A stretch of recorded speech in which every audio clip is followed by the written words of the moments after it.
फारग हो रही है। मैं दर्जे नौम की तालिब इल्म हूँ। आज मैं आपको मुनव्वर कब्र के बारे में बताऊंगी, जिसमें एक नेक कब्र है और एक गुनाहगार की कब्र है।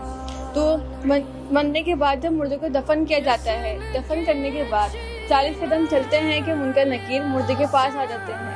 मुनकर नकीर मुर्दे को उठाते हैं और सवाल जवाब शुरू हो जाते हैं। 3 सवाल पूछे जाते हैं। पहला, मन रब्बुका, तुम्हारा रब कौन है। दूसरा, मन नबीयुका, तुम्हारा नबी कौन है। तीसरा, मा दीनुका, तुम्हारा दिन क्या है। तो जो नेक बंदा रहता है वो इन तीनों सवालों के जवाब दे देता है, और जो गुनाहगार बंदा रहता है उसकी ज़बान से अल्फाज नहीं निकल पाते। तो नेक बंदे का मामला अलग शुरू हो जाता है और जो गुनाहगार बंदा रहता है उसके मामला अलग शुरू हो जाता है। तो जो नेक बंदा रहता है वो इन सारे सवालों के जवाब देने के बाद कब्र उससे कहती है, हदीस पाक में भी मफ़हूम में आता है, कब्र उससे कहती है, तेरा आना मुबारक है। जितने भी लोग मेरे ऊपर से चलते थे उनमें से सबसे बेहतरीन शख्स मुझे तू ही लगता था। आज तू मेरे अंदर आया है तो तू मेरे हुस्न सलूक को भी देखेगा।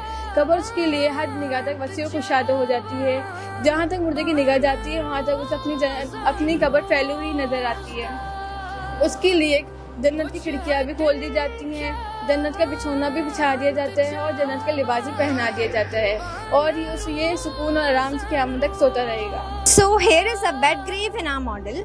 When a sinful person fails to answer correctly, the grave transforms.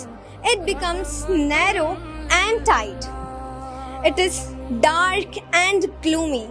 The soul experiences pain and torment until the day of judgment.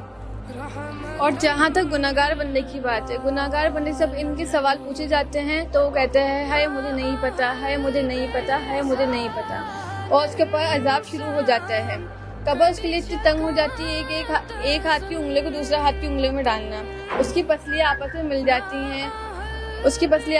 जाती हैं, जिससे उसे बहुत ज़्यादा तकलीफ होती है। और कब्र उससे कहती है, जितने भी लोग मेरे ऊपर से चलते थे उनमें सबसे बुग़्ज़ और नफरत मुझे तुझसे ही थी। आज तो मेरे अंदर आया है तो मेरे सलूक को भी देखेगा।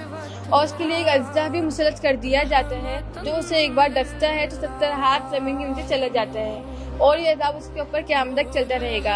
अगर वो शख्स फजर की नमाज नहीं पढ़ेगा तो फजर से लेकर ज़ोहर तक चलता रहेगा, और ज़ोहर की भी नहीं पढ़ेगा तो ज़ोहर से लेकर असर तक चलता रहेगा, और असर की भी नहीं पढ़ेगा तो असर से लेकर मगरिब तक चलता रहेगा, और मगरिब की भी नहीं पढ़ेगा तो मगरिब से लेकर इशा तक चलता रहेगा, और इशा की भी नहीं पढ़ेगा तो इशा से लेकर फजर तक। ये अज़ाब उसके ऊपर क़यामत तक चलता रहेगा।